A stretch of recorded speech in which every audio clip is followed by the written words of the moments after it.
Mr. President, I rise today to applaud my colleagues for coming together in a very bipartisan fashion to pass the Farm Bill Conference Report. There is much to be excited about in the final version of this 5-year reauthorization.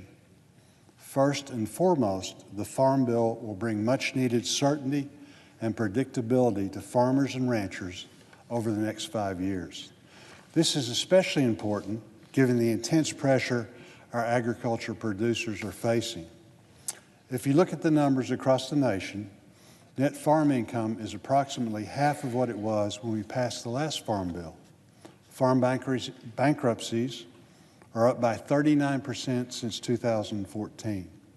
Financing has become more expensive, commodity prices have plummeted, input costs are rising, and the trade outlook is volatile and uncertain, to say the least. Farmers across the country, regardless of where they call home or which crops that they grow, are hurting. The Farm Bill that Congress approved last week delivers meaningful and real relief for our farmers and ranchers in these very difficult times. It's a big deal for my home state in Arkansas as well as across the country. Agriculture is a driving force of the natural state's economy, adding around $16 billion to our economy every year and accounting for approximately 1 in every 6 jobs. That's why agriculture advocacy groups in Arkansas were very excited when we passed the final version. The Arkansas Farm Bureau said it was, and I quote, "pleased that Congress has recognized how important a new farm bill is to the hardworking farmers and ranchers of this country," end quote, and expressed gratitude that we came together, and I quote, "to pass this critical legislation before the new year," end quote. The Agricultural Council of Arkansas said, and I quote, "it cannot stress enough the importance of the Farm Bill and the need for it among Arkansas farmers," end quote. The council went on to add, quote, "a farm bill with meaningful support is critical in preventing significant harm to Arkansas farms," end quote. And the Arkansas Rice Federation said the Farm Bill will provide, and I quote, "certainty in such a variable agricultural climate." Along with strengthening key risk management tools for our farmers, the Farm Bill also helps our rural communities by authorizing key economic development and job creation programs. It helps rural Arkansans with everything from combating the opioid crisis to home financing to high-speed internet access. Sending this bill to the President is about as important as it gets in my state. It would not have been as beneficial to Arkansas farmers and ranchers without the diligent efforts of the conference committee leadership who worked to ensure that the harmful arbitrary policy changes were excluded from the final conference report. As a result of these efforts, family farms are protected from additional regulations and unnecessary paperwork. I commend Chairman Roberts and Conaway, as well as Ranking Members Stabenow and Peterson, for their commitment to make this bill fair and equitable to the diverse needs of producers all regions of the country throughout.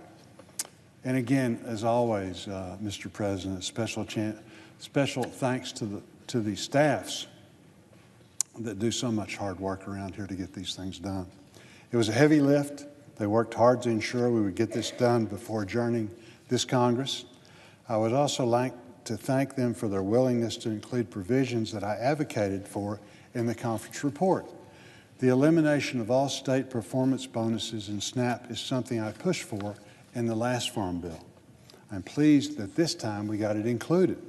The federal government partners with states to administer SNAP, but in the order to best serve program recipients, the states must be good partners.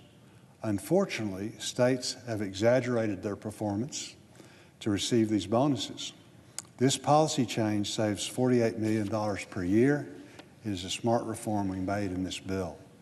I was particularly proud that another provision championed by myself and my friend Senator Heitkamp was included that would allow trade promotion funding for agriculture products to be used in Cuba.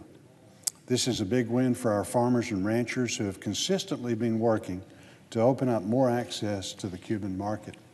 Cuba imports approximately 80% of its food, and our farmers and ranchers produce the highest quality, lowest cost, and safest food in the world. Additionally, I welcome the inclusion of my provision that clarifies the definition of livestock to include live fish for purpose of the Department of Transportation's hours of service regulations, as well as reauthorization of the ATCHR program, which does so much to help our veterans who want to get started in agriculture, and reauthorization of the Delta Regional Authority. The Farm Bill Conference report includes a true investment in conservation to help the waterfowl in Arkansas, and I was excited to see the Century Farms Act that Senator Murphy and I authored was also part of the package. With approval of the conference report last week, we were just one step away from the Farm Bill becoming law. President Trump has indicated he's supportive of a farm bill that will ensure certainty and predictability for producers. We are sending one his way, and I look forward to it becoming law.